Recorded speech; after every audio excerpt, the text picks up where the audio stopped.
So you're thinking about buying a home here in Southeast Texas. Well, this is the video for you.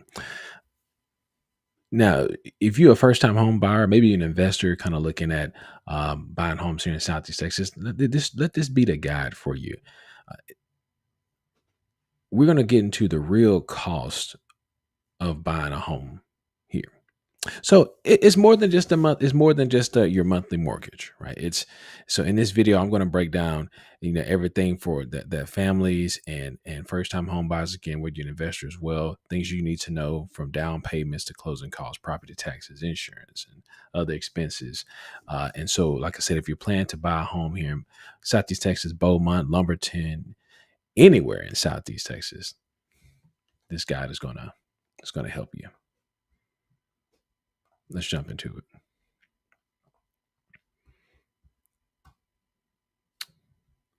So most families think buying a home just like I said, typically means that they're saving up for a down payment.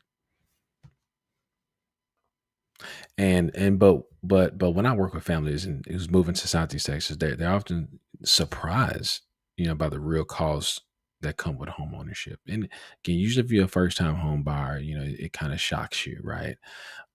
Second time you might forget a little bit, but you got a better idea. You kind of been through that rodeo already. So we're gonna walk through some of those expenses step by step and using using actually some Southeast Texas numbers for you, so you can budget smart, avoid some costly surprises, from property taxes to insurance to hidden fees. We're gonna cover it all here. Let's get into it.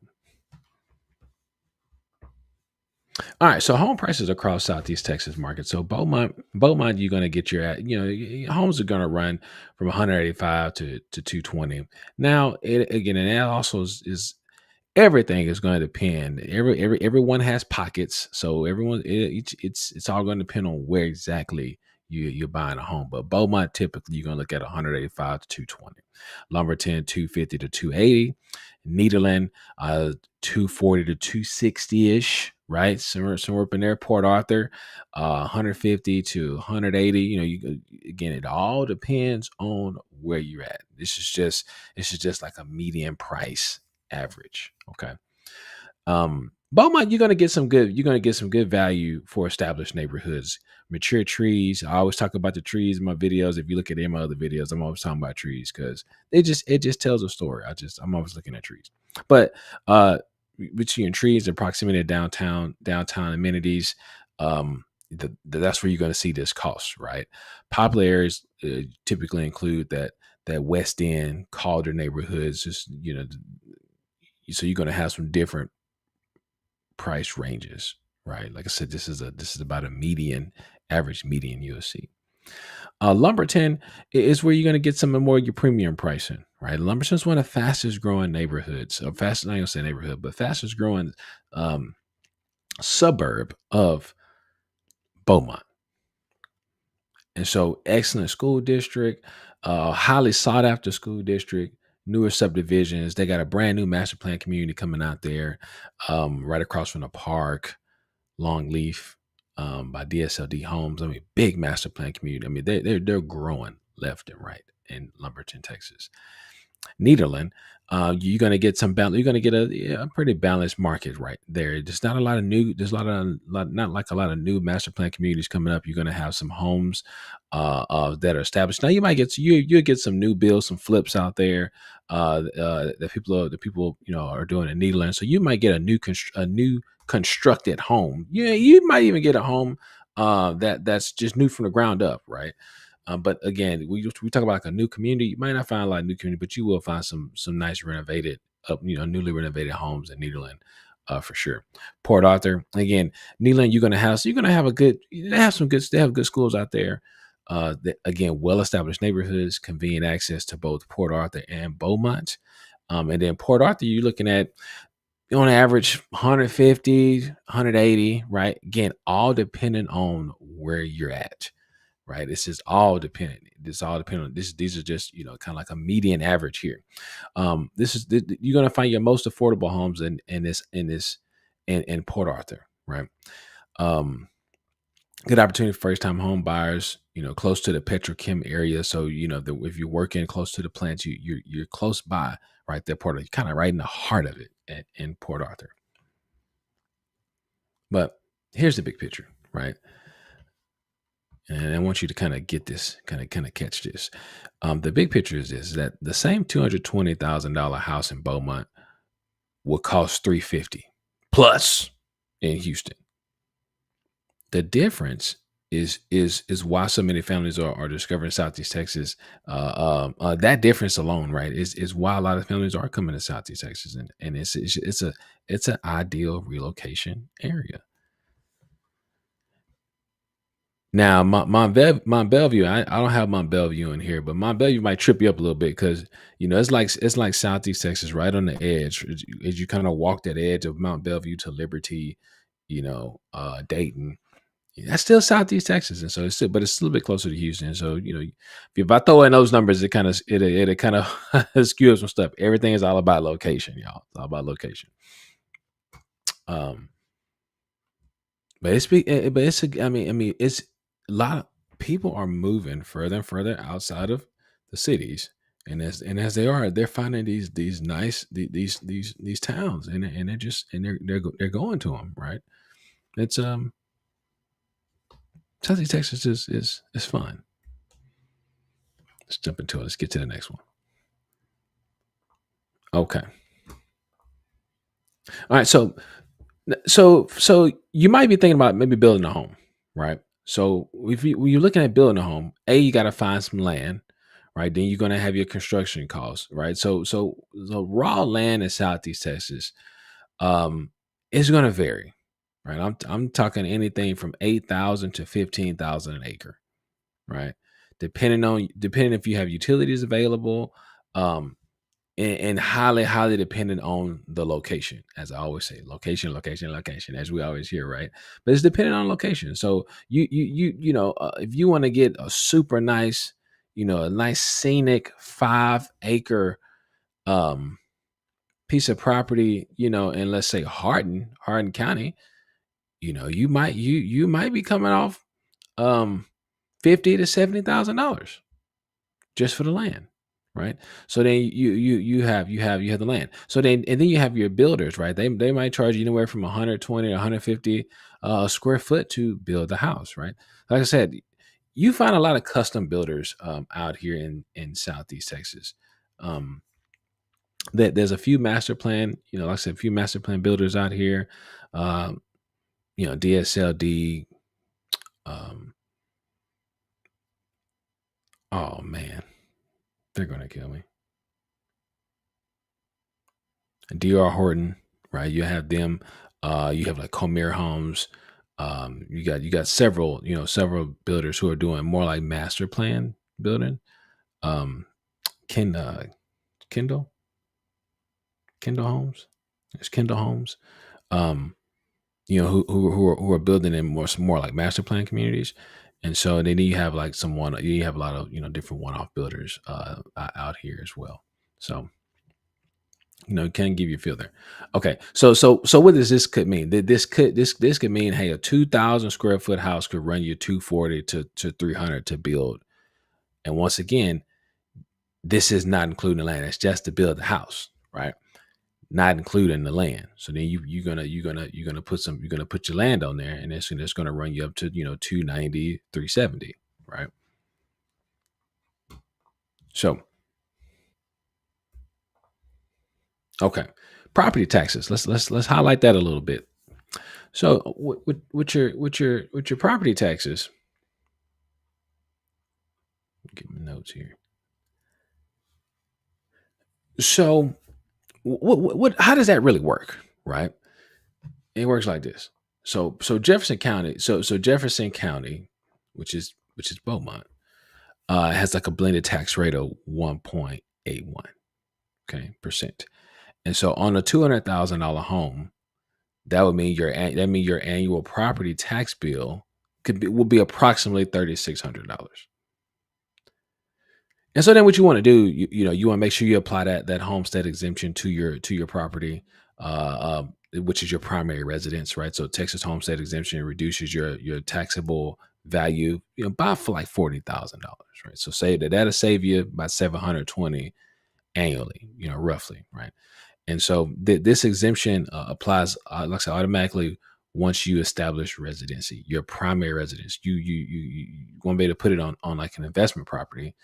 It has to be your primary residence in order for you to apply that homestead exemption to it. Okay. And then there's other exemptions as well that you may not know about, but let's jump into that. So like veterans receive additional exemptions, right? They can range anywhere from 5 to 12,000. Seniors over 65 qualify for reductions and sometimes freezing tax amounts at certain levels, right? And it's a blessing when you mature. Come on, when you mature in a thing, right? Visit but again, you can look at the Jefferson County Appraisal District, the Jefferson CAD, to really break, really jump into all those different exemptions. Let me go back. Sorry. Bam. And also also to calculate your specific tax burden and explore again all available exemptions, because there's a lot, right? Many homeowners leave money on the table by not claiming all eligible reductions, like like farm, like farming, right? Agriculture, like your agriculture exemption. You got enough property to get you look into the ag exempt. If you and even if your property doesn't, even if your property hasn't started with it, even if it didn't come with it, start it. Like, sense in waiting. This would take like 5 years. Just go ahead and get it started, because you never know. By the time 5 years come, you can get it going. And then sometimes if you know the right, if you can get it, if you get a good, you meet a good beekeeper, huh? You meet a good beekeeper that might be able to help you out. And sometimes they sometimes they work some stuff out. So, you know, reach out, find out, ask questions. Don't just take the taxes. Don't just take the tax burden, man. Ask questions, petition, do the whole thing. All right. Okay, so we're gonna talk a little bit about some of the hidden costs, because a lot of times, say if you're like a first time home buyer, maybe second, sometimes you forget some of this stuff. Um, and if it's your first time buying a home, you may not even know. But there's fees. There's other fees that come along with you buying a home, right? So on a $200,000 home, you can expect about $6,000 to $8,000 in closing costs, right?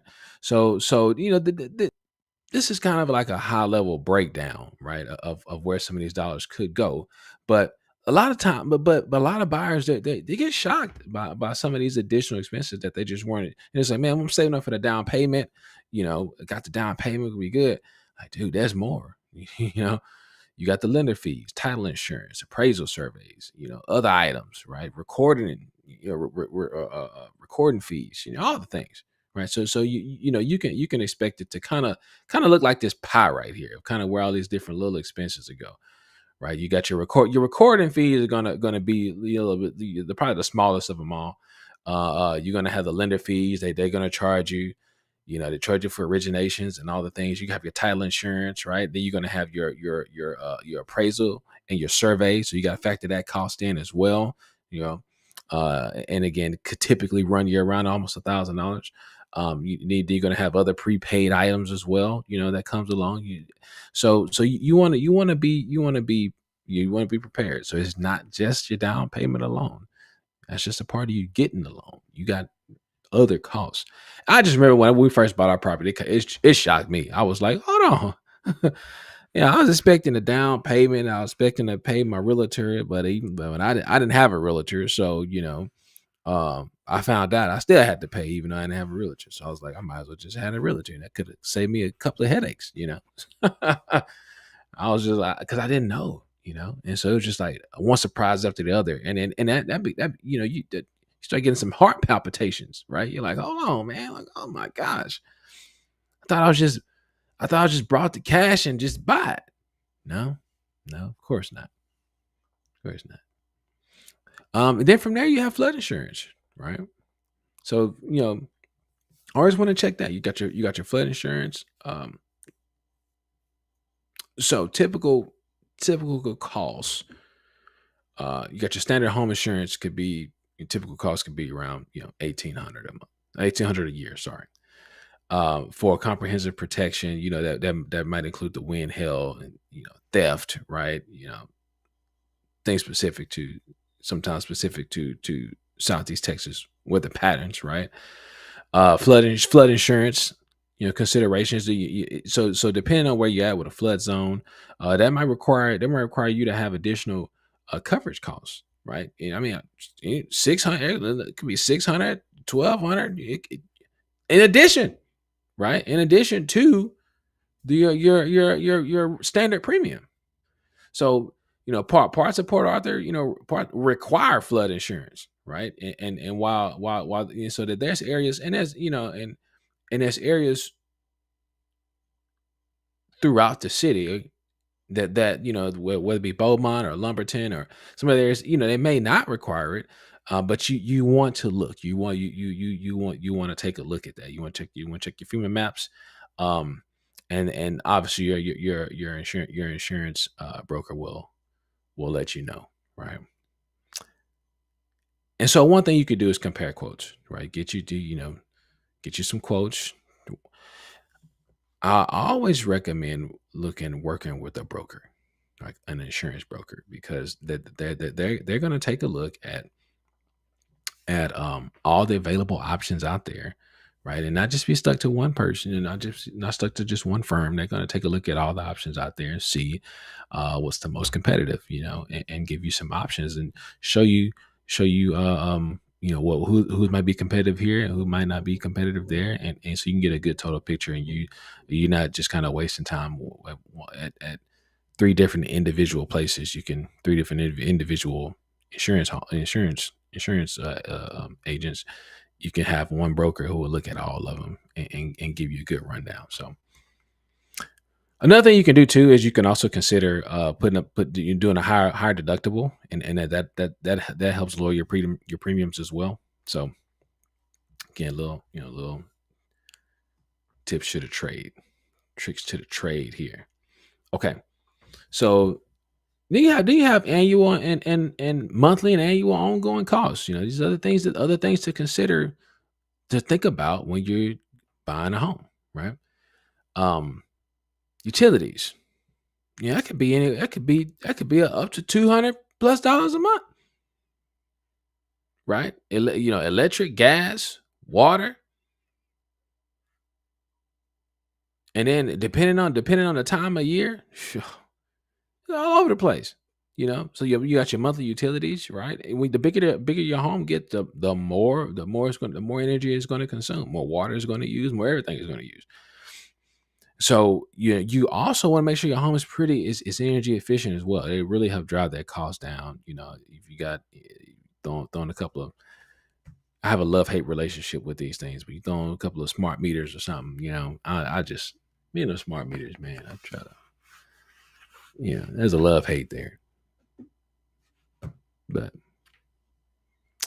I'm a little on the crunchy side, right? I'm getting more crunchy because of my wife. It's my wife's fault. I'm just getting crunchy. I'm trying to minimize Bluetooth and all the things. That's why we live in the country, man. So, anyways, HOA fees. It's real HOA. Uh, Depending on where you at, you got HOA, right?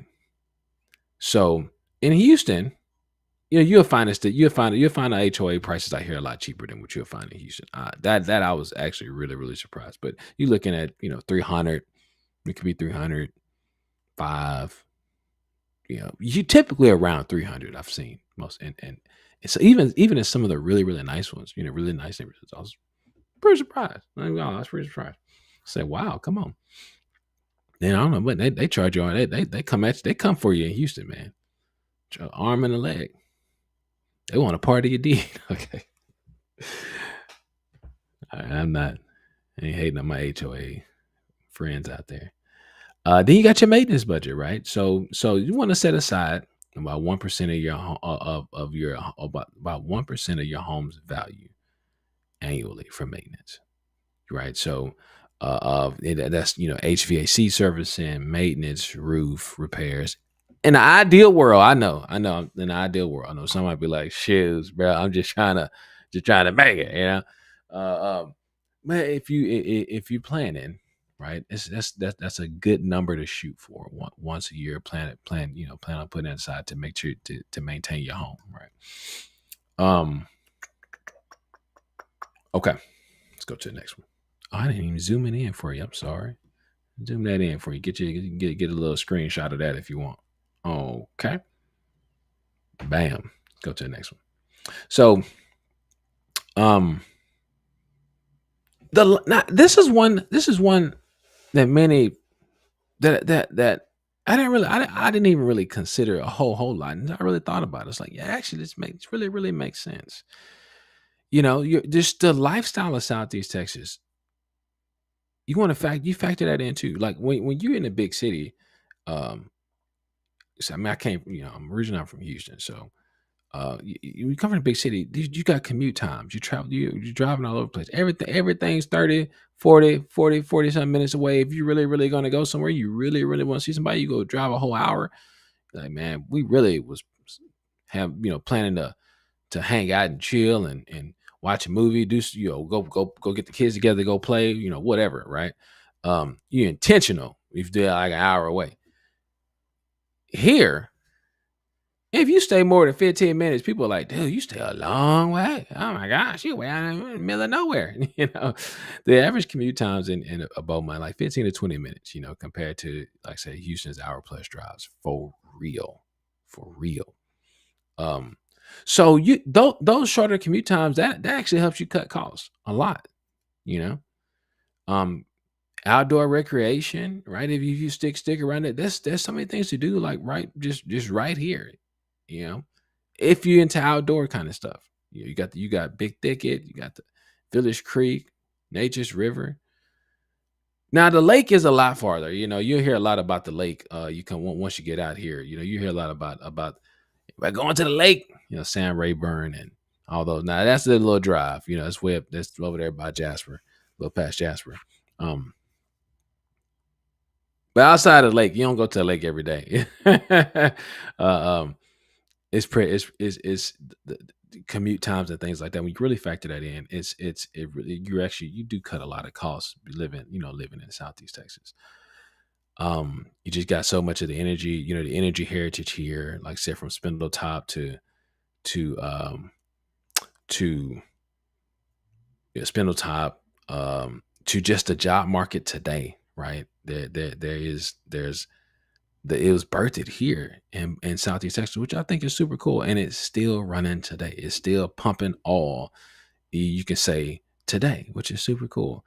Family friendly communities, right? From the festivals to community events, I must say the community events really are family friendly.